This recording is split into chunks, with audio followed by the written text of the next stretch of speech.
all of you to Vajra classes. So, let us start the topic that we were discussing yesterday. So, see, yesterday I was discussing with all of you about the Industrial Revolution, and today I have to start with the impact of the Industrial Revolution only, in fact, and then after concluding it, I will take up some other segments also today in the class. So, the topic would be impact of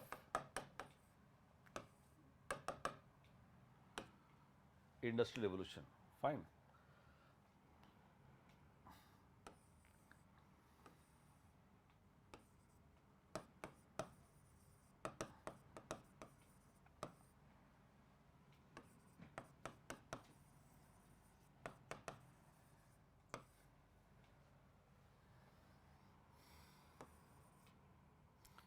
So, impact of industrial revolution can be broadly classified into positives and the negatives of that impact, in fact.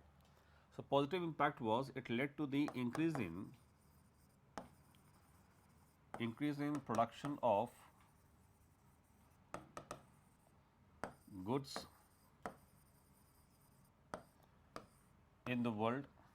All right. So, indirectly the so called scarcity of goods or demand supply mismatch, demand and supply imbalance was corrected. So, leading to the control on inflation.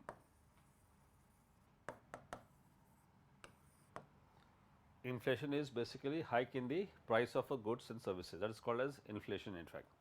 So, it also controlled inflation across the globe, raised employment opportunities. So, employment opportunities increased tremendously in the world. All right. So, these are the positives of the impact of industrial revolution altogether. So, in other words, even the comfort of the people, the standard of living also improved. The standard of living also improved in the world. That is what can be seen in the context of the impact of industrial revolution outrightly. Fine. At the same time, there were also negative impact of the industrial revolution. What was the negative impact? It increased the inequality in the society.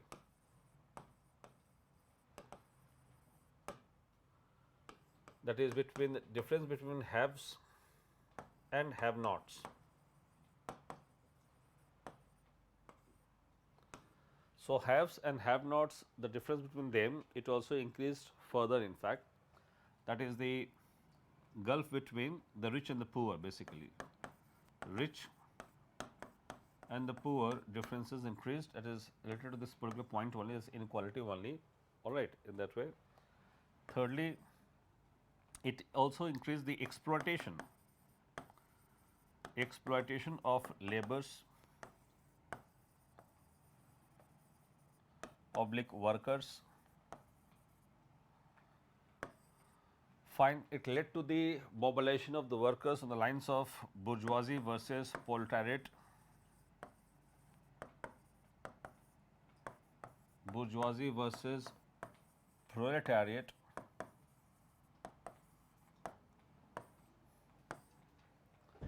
Bourgeoisie means, of course, the middle class or the capitalist class. Middle class oblique capitalist class. Fine, proletariat means the workers or the laborers.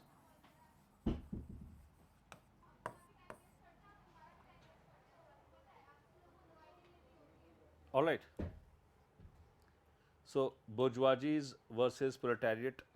Now, they also, this particular feeling also increased tremendously across Europe, also in England precisely. Besides this, that exploitation increased to that extent, it also compromised the hygiene. Hygiene was compromised, and even environmental hazards increased. That is pollution, chemical pollution, air pollution, this all increased tremendously. Fine. Last but not the least, even the so-called uh, the, the, the development of the ghettos that also increased tremendously nearby the urban areas. Ghettoization also increased.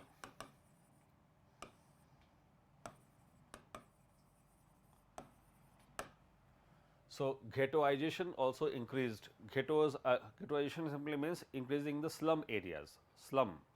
So, slum areas also increased tremendously nearby the major urban areas. For example, I told you London was a city area, whereas Manchester was purely a ghetto initially during the time of Industrial Revolution. However, Manchester later on also got improved in terms of the quality of services and also standard of living over there in Manchester in fact. But Manchester was purely a textile industrial belt during the time of the Industrial Revolution, and therefore, Manchester was a purely ghetto area during those days in fact, that slum area during those days in fact.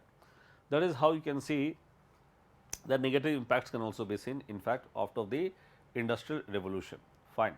Now, one of the most remarkable negative impacts was the mobilization of workers to raise their voice, raise their heads against the brutal exploitation of their rights by the capitalists there in Europe and particularly in England.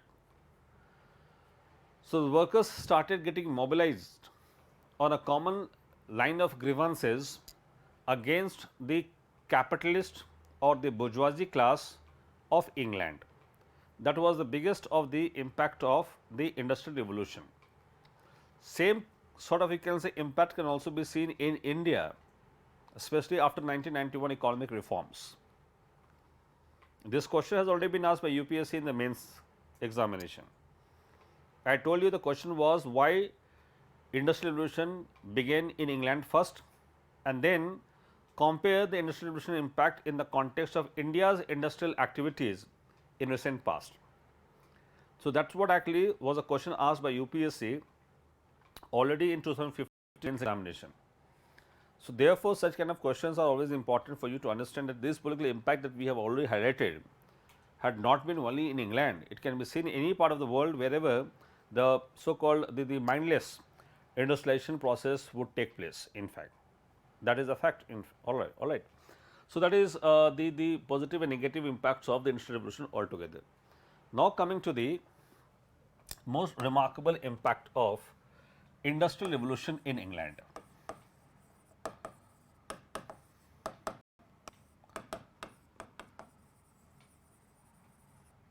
And it was the birth of the Chartist movement.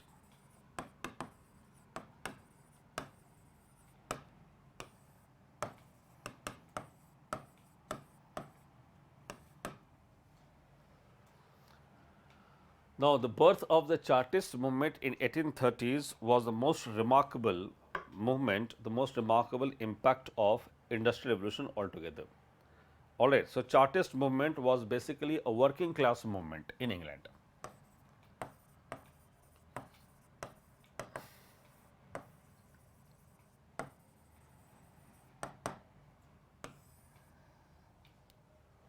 It was a working class movement in England, fine, and because of this particular practice only, that's working class movement practice only, the idea is that they demanded the right of workers, these people out there, that the workers out there, they demanded the right of their own brethren, their own fellow workers in England for the first time, and for that even they went for the violent agitation in England. So, they started demand of political rights for the workers in England. That was a major focus of this particular Chartist movement. So, it was basically a series of political rights that was demanded by the working people, the workers in fact, for the workers in England, and this also attained a violent movement in 1838. It began somewhere around 1832, but acquired a violent step by 1838 in England. And a person named Lowe, he was the leader of this working class movement in England during those days. So, he was leader of Chartist movement also in during those days. So, Lowe has prepared a 6 points charter.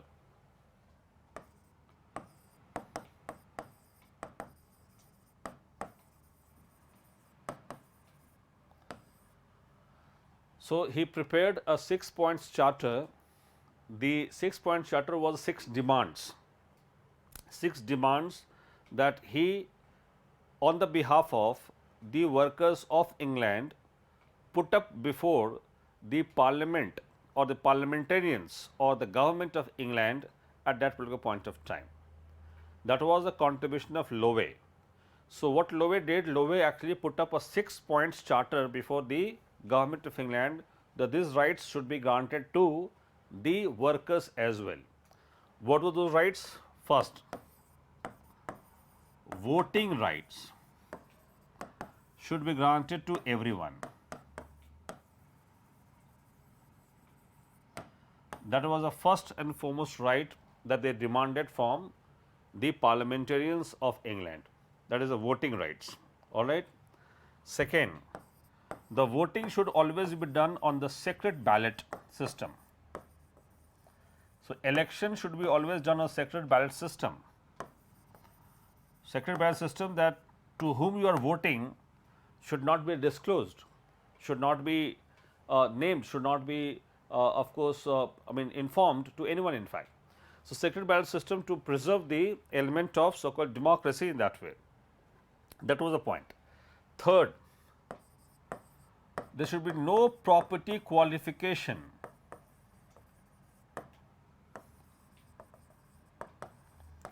There should be no property qualification to become an MP in England.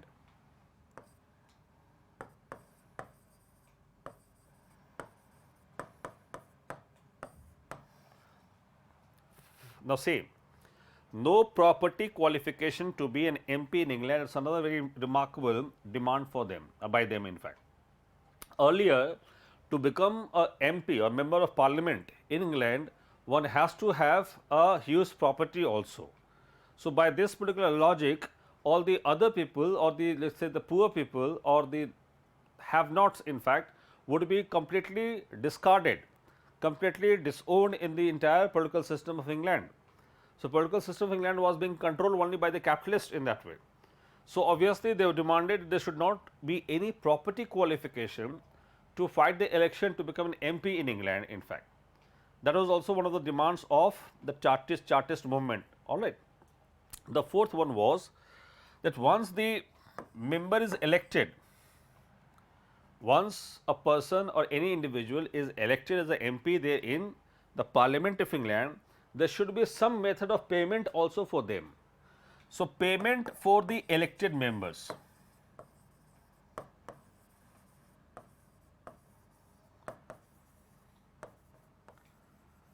Now, payment for the elected members, see, they were belonging to the labor class, worker class. Now, if they will leave their activity, economic activity, and if they become the parliamentarian in England, so parliamentarian in England was not receiving any salary before this. So, obviously, because they were rich enough, why will they receive any salary? So, idea is now they wanted first of all to democratize it and also allow the non-property people to get into the parliamentary system of England, and secondly, they also demanded there should be some amount of payment should be there for the parliamentarians also, so that they can also survive and sustain their family and other requirements, financial requirements in fact. There was a fourth very important demand by all of them. All right. Then the fifth one was, that there should be an annual session of parliament organized regularly in England, because parliament was not organized frequently. So, they demanded also there should be always the annual session of annual session of parliament also in England.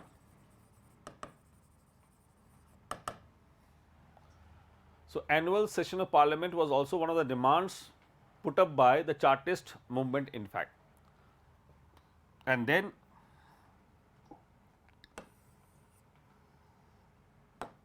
the sixth one. The sixth one was that there should be a proper division of constituencies also in England. So, constituencies that was equally very important, that is equal electoral constituencies should be carved out in England in fact. Now, equal electoral constituencies should also be carved out in England. What do you mean by this? It simply means that since the areas where the workers were mainly living, mainly staying there in England like Manchester, Leicestershire, Yorkshire, now these areas were the areas which was not recognized as a part of any constituencies. So, therefore, there was no any representative from those areas who could represent them in the parliament in fact. So, indirectly their issues or their concerns were not heard in the Parliament of England. So, they wanted that there should be a proper redistribution of constituencies in which even their areas, which happen to be the ghetto area obviously, even their ghetto area should also be brought in the constituency, and then finally, there should be a representative from their constituency who can work for the welfare of their areas. That was also one of the demands put up by the Chartist movement. So, you can see the 6 points were like this. So, 6-point charter was prepared like this, and this 6-point charter was put up before the authority in fact. Now, see, it was put up before the authority, but the movement started losing its sheen, its shine altogether because of some manipulation in this movement by the worker leaders during those days. So, the worker leaders like Lowe etc., they started going for a fake signature campaign, in which they took some fake signatures of thousands of people across the area of the workers, you can say locations, to put up a joint demand. They took up the fake signatures, and with the fake signatures, along with that, even they adopted some violent methods also, like firing the boycotting the clothes, firing the industries etc. Because of all these particular incidents, their popular support, their support that they could have gained also from the masses of England or from the population of England, the popular support was completely erased. It was also erased altogether to this Chartist movement at that particular point of time. So, Chartist movement could not gather the popular support because of these two reasons.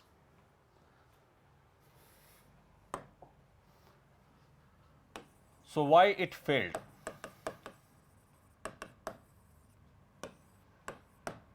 One was it adopted violent methods causing loss to common people.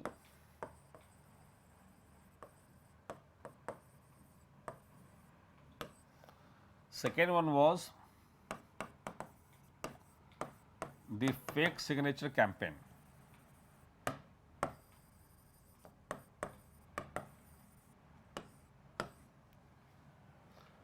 The fake signature campaign, which also lost the trust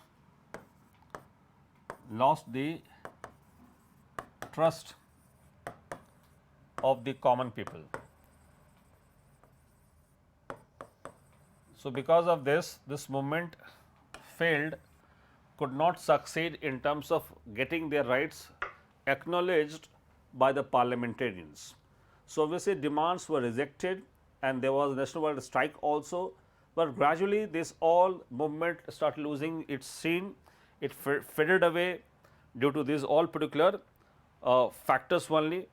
But nevertheless, it is said to be a first organized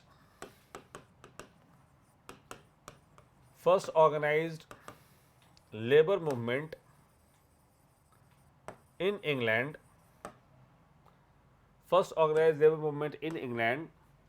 and also gave the rise of socialism in England. And in this background only the person named Karl Marx came into existence.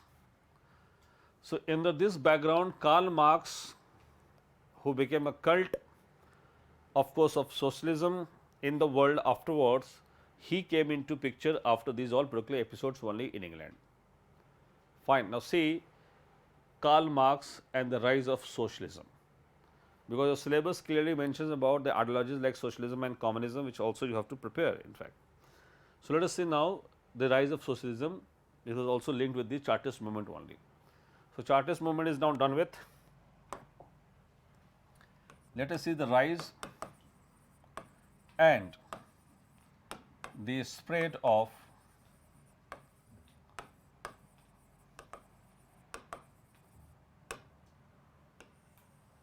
socialism. Fine. So, first of all, what is socialism? Let us understand it at its outset. In fact, see, socialism is a political ideology. There is no doubt about it, which also talks about the socio-economic aspect of a society in that way. Primarily, it is a political ideology. However, it also engulfs the socio-economic dimensions also of a society. Indirectly, the idea of socialism is what? That the fruits of production of a society or in a society must be distributed among the society equally. So, in terms or in that way, it talks about equality in the society. It provokes or it put up an organized, you can say, attack upon the citadel of capitalism, because citadel of capitalism in fact it is in the context of the dominance of capitalism. So, it attacks the dominance of capitalism, which promotes individualism, and at the same time it also promotes inequality in the society to a larger extent. Here socialism talks about against capitalism. In fact, it talks about the fruit of the wealth that is generated in a society must be distributed among every member of a society. That is what actually is the philosophy of socialism. Fine. So, the philosophy of socialism is equal distribution of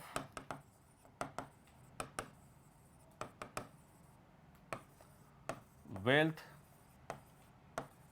in the society.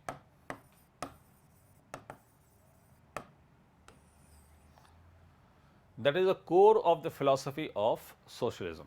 That is equal distribution of wealth in the society to everyone. Fine. That is the core philosophy of socialism. All right. So, it attacks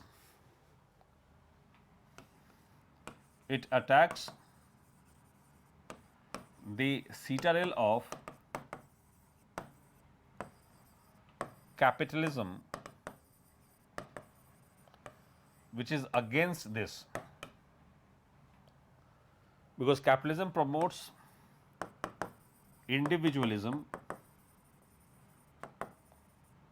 and it also promotes the private profiteering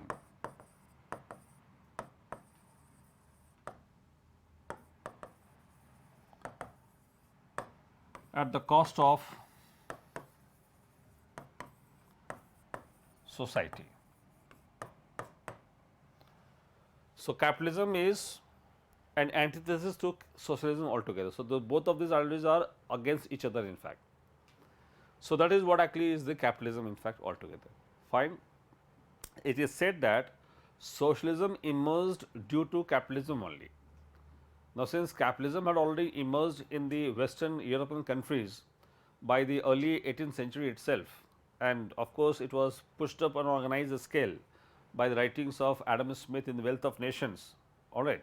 So, of course, Adam Smith happened to be the biggest promoter of capitalism. So, Adam Smith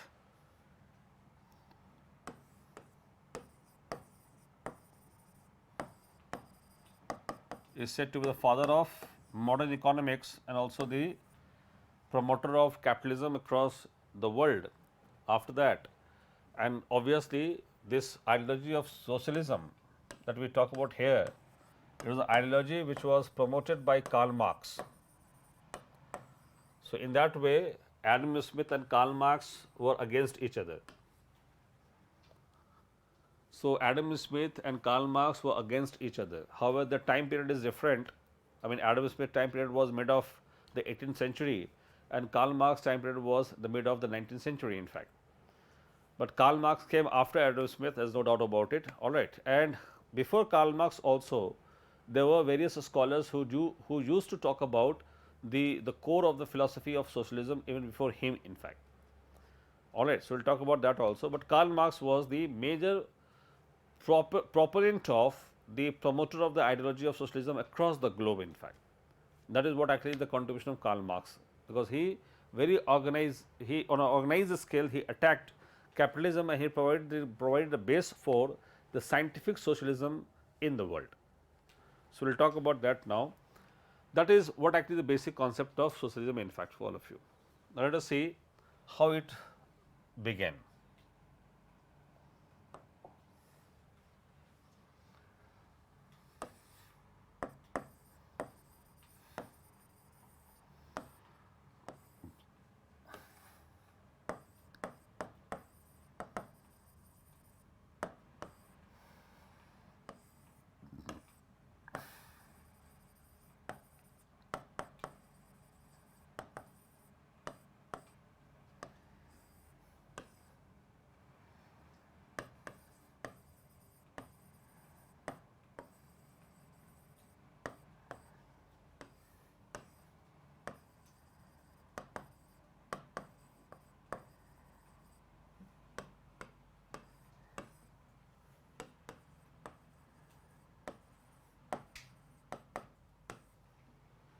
Now, see,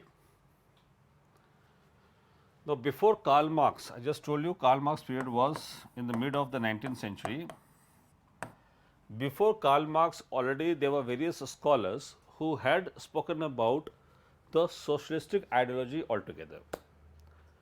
Fine. So, the concept of socialism that we understand from the era of Karl Marx, it has its origin from the era of the French Revolution itself. So, French Revolution, which talked about the philosophy of equality, because this is exactly the philosophy of also socialism in fact. So, French Revolution which spoke about, which actually stood up on the principle of equality, liberty and fraternity. Of course, this equality as a principle which was adopted in the French Revolution was nothing else than the idea of socialism only. So, socialism had been already spoken at a great length by the scholars like Babeuf in France. So, it is said that the originator of socialism was Babeuf. Originator of socialism was Babeuf, and Babeuf was a revolutionary during the French Revolution in France. So, he was a revolutionary during the French Revolution in France, and there only he promoted the idea of so called socialism, because he happened to form a society of equals.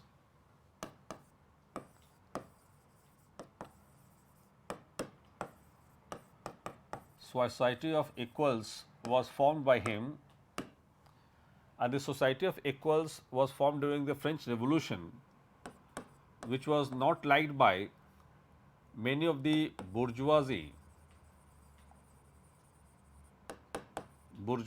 or the noble class or nobility or aristocracy. So, during the French Revolution, when the bourgeoisie or the nobility did not actually appreciate the idea of Babeuf regarding the society of equals, he was also assassinated, he was also executed.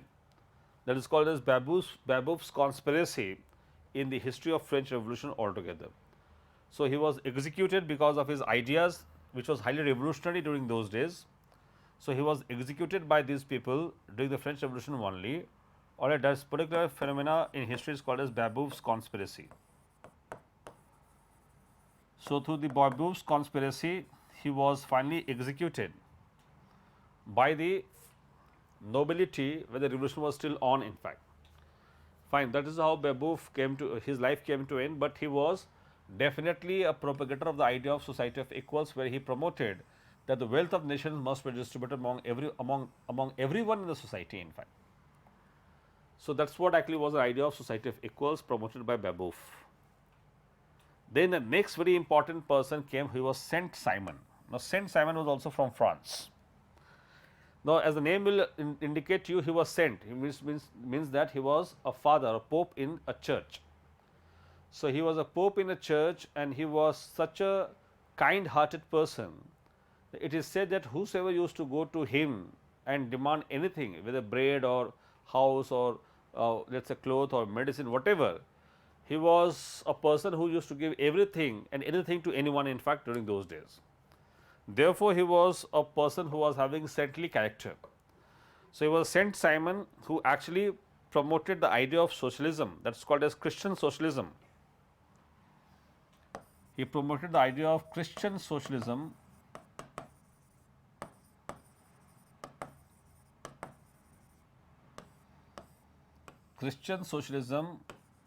where poor people should be helped by everyone. So, in the Christian socialism, the idea that he started propagating, that poor people should be helped by everyone, and Pope, he himself was a Pope. So, Pope is going to help the poor people through his particular activities only. That is why he is said to have promoted the idea of Christian socialism in the world, in fact, during those era. He wrote a book also that is called New Christianity. Saint Simon wrote a book also that is called New Christianity.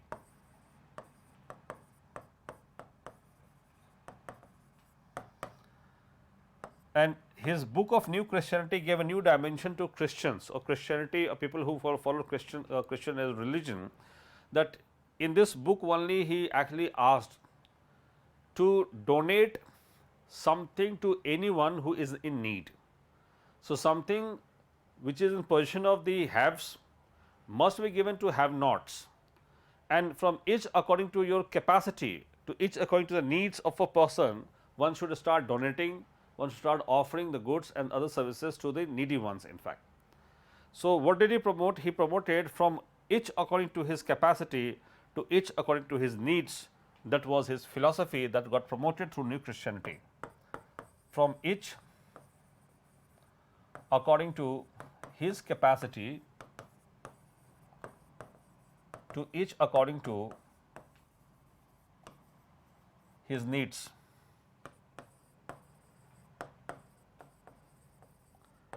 So, from each according to his capacity to each according to his needs, this sort of philosophy should be promoted, was promoted by a person named Saint Simon through his book called New Christianity.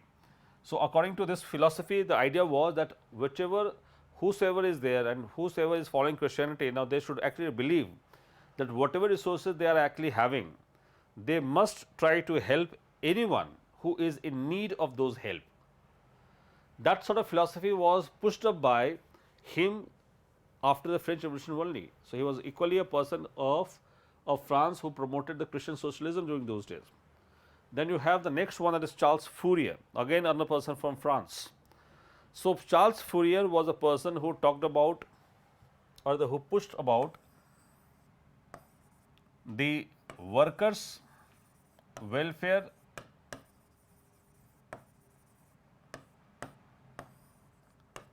the farmers' welfare and even the women's welfare in the society. Women's welfare in the society, and that should be through equal distribution of wealth.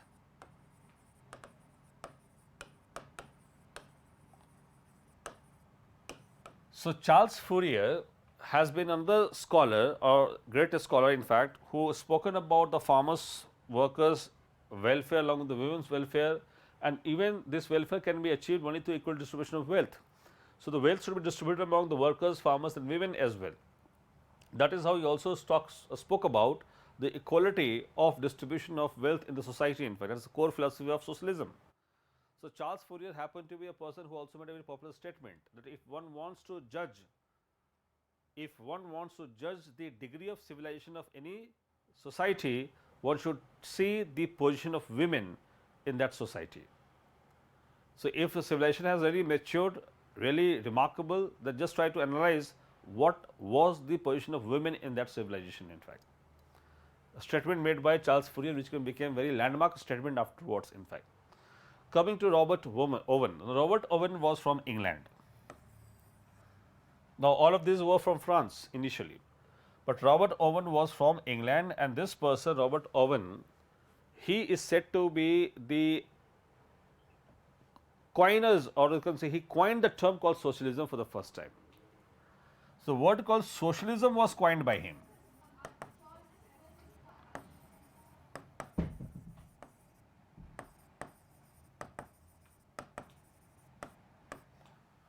So, it is said that Robert Owen has coined the term called socialism, and he happened to be a person who promoted the cooperative movement in England.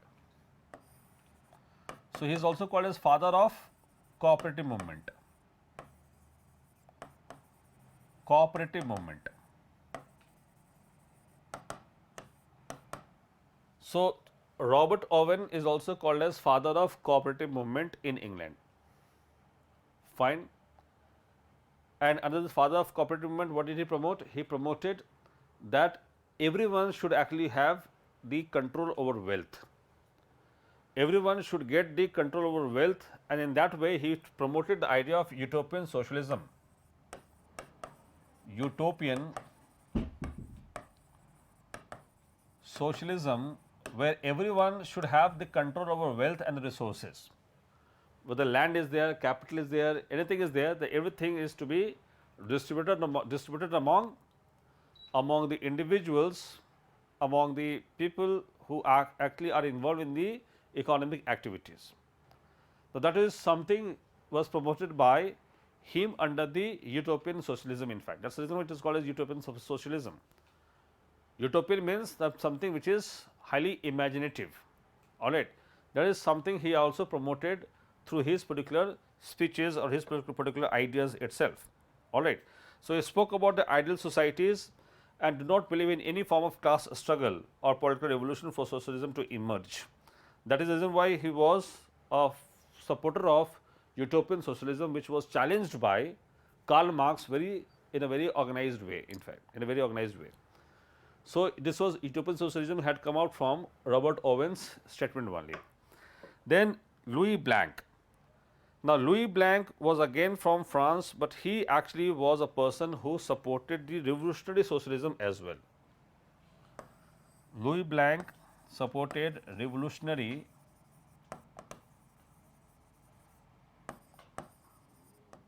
socialism in fact, because he participated in various revolutions like 1830 revolution, 1848 revolution, and he wanted to bring a change through revolution and try to, or also spoke about to ensure equality among people through the revolutions only. So, indirectly he was a predecessor of Karl Marx.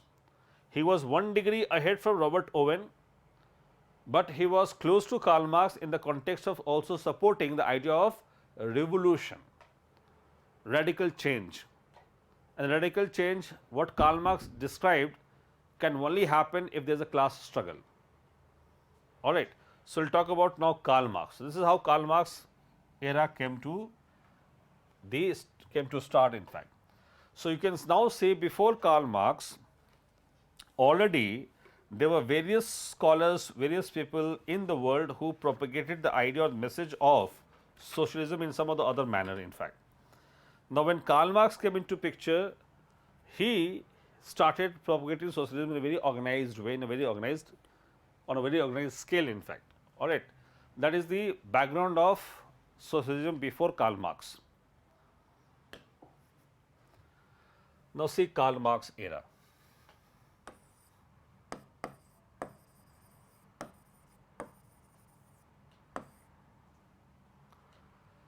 Karl Marx, he was contemporary to the 1848 revolution. He was influenced by the 1848 revolution, which also took place, led by the workers against the capitalist. All right, and this revolution did not remain limited to France, but also it spread to England. He himself was from Germany. Karl Marx was from Germany, but since his ideas were highly revolutionary, so he finally had to, ran away from Germany and took shelter in England, in fact.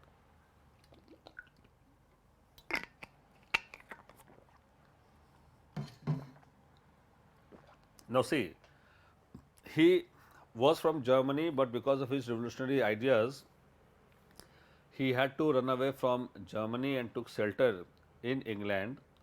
And there in England, his friend was Friedrich Engel.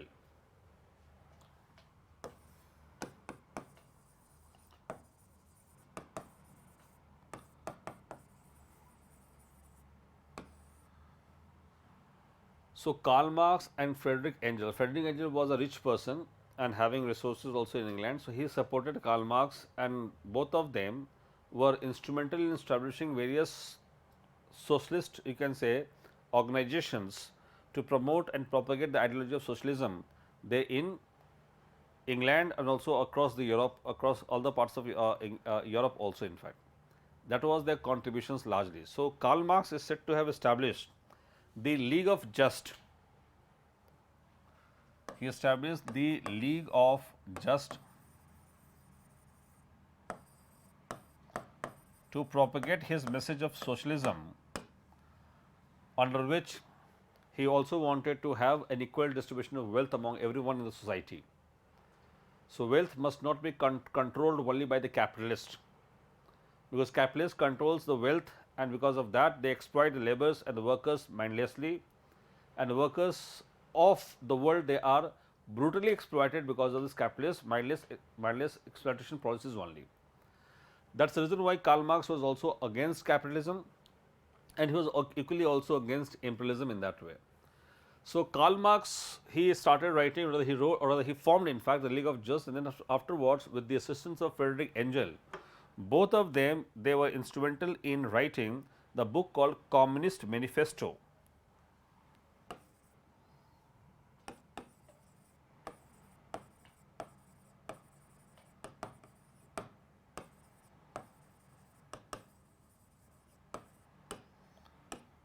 So, the Communist Manifesto was written by both of them in 1848, influenced by 1848 revolution only, and this Communist Manifesto is acting as a, it is said, as a base for socialism across the globe. So, this book acted as a magnum opus contribution of Karl Marx and Friedrich Engel. There is a Communist Manifesto, and that is understood to be the base for the socialism or socialist ideologies across the globe, in fact. So, socialistic ideology got a boost by writing of Karl Marx and Friedrich Engel both on the communist ideology, that is Communist Manifesto, in fact. All right. And according to Karl Marx, he wanted to express and explain the idea of socialism, and that is the reason why he also wrote another book, it is called Das Kapital.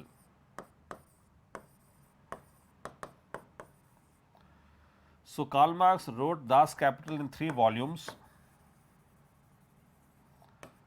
This was a theory of his economics, or rather his economic theory, in fact, where he explained very clearly that how socialism is or could be established in any part of the world, in fact. So, in other words, what did he mention in Das Kapital? The socialism is not a necessary, it is actually an inevitable process. It is an inevitable process because you cannot stop socialism to actually emerge. Society will demand their due right. Society, or the people who are deprived society, they will demand their due right. So, therefore, it is not desirable, rather it is an inevitable process. So, slowly and gradually society will waken up, in fact, will waken up regarding their rights, regarding their demands, their aspirations, and once they will waken up regarding rights and aspirations, they will also go for even adopting the violent methods to grab those rights. So, indirectly he also supported the philosophy or the method of class struggle through his writings. So, both of these books, in fact Das Kapital and Communist Manifesto, both of these books worked as a landmark books of Karl Marx in terms of explaining his idea of socialism. So, on the basis of these two books only, what we can derive that Karl Marx, he is called as father of scientific socialism in fact in the world. Why? Let us see that. Father of scientific socialism in the world.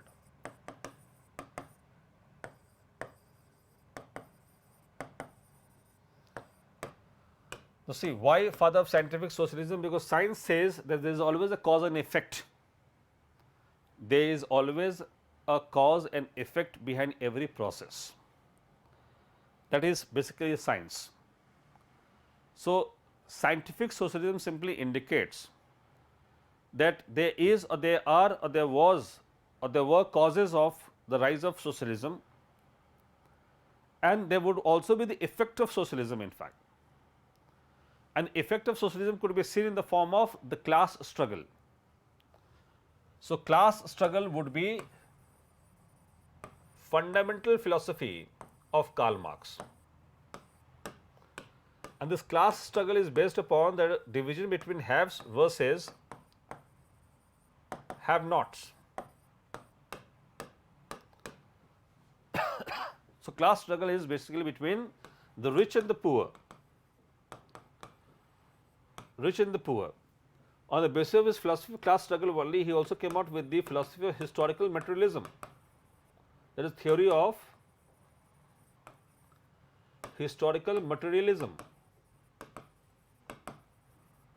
What is historical materialism? To understand any episode of history of the world or any part of the history of the humans, in fact, one has to see the economic base, there is economic determinism, to understand the episode of history in the past. So, the historians who actually subscribe to the view of economic cause behind occurrence of any episode or any incident in the history of any part of the world, they are called as Marxist historian.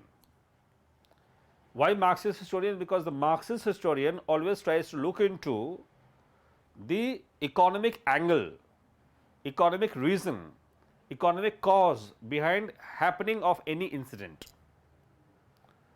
Their focus is always on the economic factors.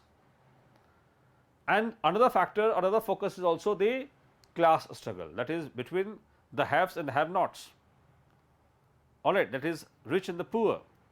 So, indirectly he also put up the theory in the context of economic determinism to be the deciding base to understand any economic episode or sorry any historical episode in the history of the world in fact. See, on the basis of class struggle philosophy, on the basis of historical materialism philosophy, he talked about that socialism can only be achieved through class struggle in fact. And here the class struggle is nothing between, it is basically between the bourgeoisies versus proletariat.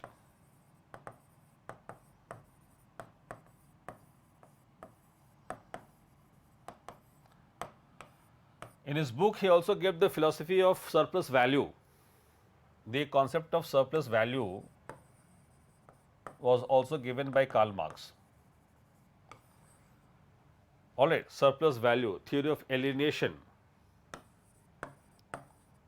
Alienation also given by Karl Marx.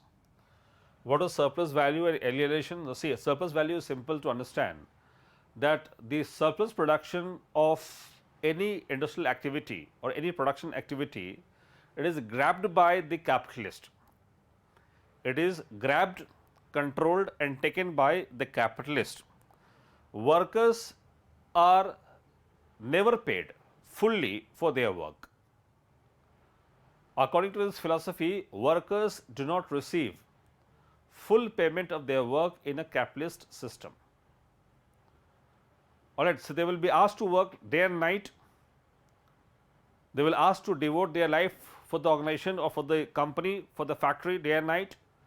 but the kind of devotion or kind of work that is taken by the capitalist, it is not at all